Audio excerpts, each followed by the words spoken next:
તમારી સાથે ઘણીવાર એવી બન્યું હશે કે 4 રસ્તાએ કોઈ વાહન ન હોય તેમ છતાં તમારે રેડ સિગ્નલ પર ઊભા રહેવું પડે છે, અથવા જે બાજુ સિગ્નલ ખુલ્યું હોય ત્યાં એક પણ વાહન ન હોય તો પણ જ્યાં સુધી કાઉન્ટડાઉન પૂરા ન થાય ત્યાં સુધી તમારે રાહ જોવી પડે છે.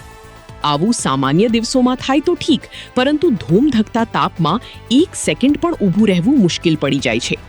જો કે હવે આ વાત ભૂતકાળ બનવા જઈ રહી છે, કારણ કે અમદાવાદ ટ્રાફિક પોલીસ આર્ટિફિશિયલ ઇન્ટેલિજન્સનો ઉપયોગ કરી અને શહેરના સિગ્નલને AI બેઝડ બનાવી રહી છે.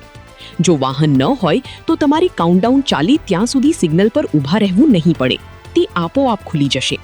વાહનનો ફ્લો હોય કે ન હોય, એ જે સેકન્ડ્સ અથવા ટાઈમ ફિક્સ થયેલો છે ત્યાં સુધી ફ્લો ન હોય તો પણ વાહન ચાલકે ઊભા રહેવું પડે, એનો સમય બગડે, અકળામણ અનુભવે. તો એના માટે થઈ અને AI ટેકનોલોજી વાળા કેમેરાઝ જે છે એનો ટ્રાયલ રન શરૂ કરવામાં આવ્યો છે. 10 જંકશન જે છે એને આ AI બેઝથી સજ્જ કરવામાં આવ્યા છે.